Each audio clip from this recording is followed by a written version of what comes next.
जब हम लोग इलेक्शन के सिलसिले में ज़िलों में, गाँव में, कस्बों में घूमते हैं, कई हमें ऐसे वोटर मिलते हैं, बुज़ुर्ग, महिलाएं, पुरुष, जिनसे जब पूछा जाता है ना कि आप जैसे वोटर का प्रोफाइल करते हो, है ना, कि भैया आपकी ज़रूरतें क्या हैं, आपकी दिक्कतें क्या हैं, तो उनमें से ज़्यादातर लोग जो हैं बड़े निराश से दिखते हैं लोकतंत्र से, है ना।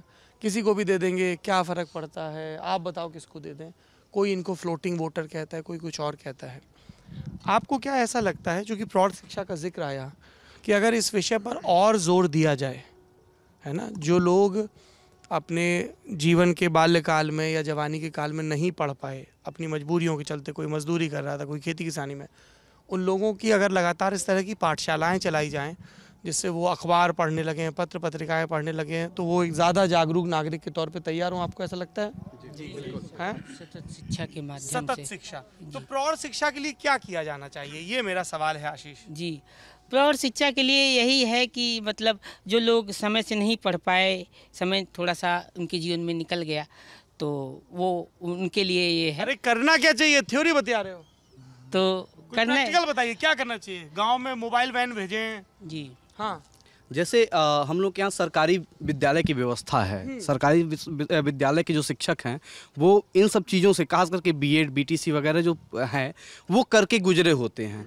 तो उनके लिए कम से कम ये भी व्यवस्था होनी चाहिए कि जैसे रात्रिकालीन जो सत्र चलते हैं, जिसमें 1 से 2 घंटे पढ़ाई कर ली जाती है, बता दिया जाता है, तो ये एक अच्छा उपयुक्त साधन हो सकता है इसके लिए। चंडीगढ़ जैसी जगहों पे ऐसा है कि जो सरकारी स्कूल हैं उनकी बिल्डिंग्स का फर्स्ट हाफ में जो इस्तेमाल है वो सरकारी स्ट्रक्चर के तौर पे किया जाता है।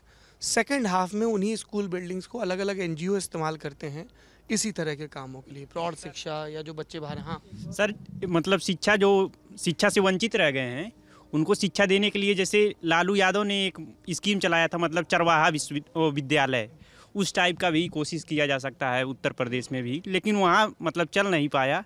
लेकिन उन्होंने कोशिश किया था कि जो शिक्षा से वंचित। क्या यूपी में बहुत पहले, हमको लगता है 2003 या 4 के आसपास, याद है, बहुत छोटे थे, तो दिया बाती करके एक कार्यक्रम चला था, सरकार चलाई थी। उसका यही मोटो था कि इससे गांव के लोग कम पढ़े लिखे होते थे या नहीं पढ़े लिखे होते थे, उनके लिए पूरा वो प्रोग्राम था कि गांव पे जा करके जो महिलाएं हैं, जो नहीं पढ़ी हैं, जो पुराने हैं, बूढ़े लोग हैं, वो नहीं पढ़े, उनके लिए कार्यक्रम चला था, लेकिन सफल नहीं हो पाया।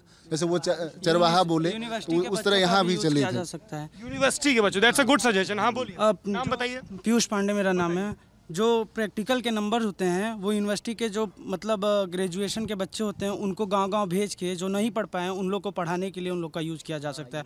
और प्रैक्टिकल का नंबर उनको, एजुकेशन डिपार्टमेंट के हर बच्चे को अगर एक गाँव अलॉट कर दिया जाए और कुछ बेसिक स्टाइपेंड दिया जाए, 1 साल तक वो वहाँ जाएं, हफ्ते में 1 दिन 2 दिन उनको पढ़ाएं, उन अनुभवों को लिखें, तो आपका असाइनमेंट भी तैयार हो जाए और उनका भी भला हो। That's a good.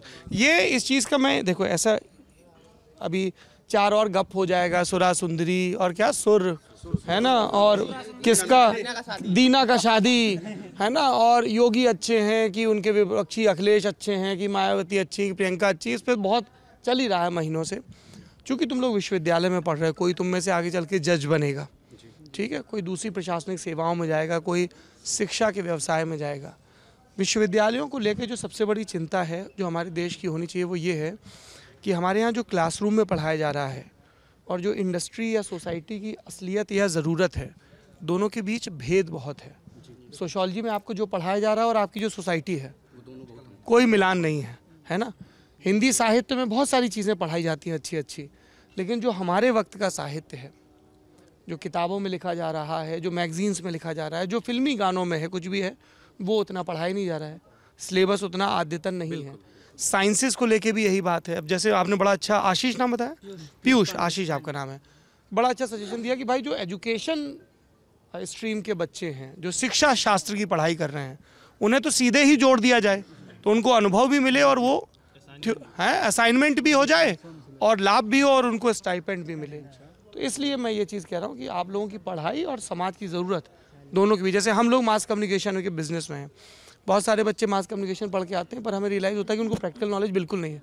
बहुत सारी थ्योरी पढ़ के आए जिसमें से काफ़ी चीज़ें उतने काम की भी नहीं होती, इसलिए मैंने रुक के इस बात का जिक्र किया, है ना। लॉ के पढ़ाई में भी जो प्रैक्टिकल नॉलेज होता है वो कोर्ट से ही मिलता है, बस यहाँ के पढ़ाई से नहीं मिलता है।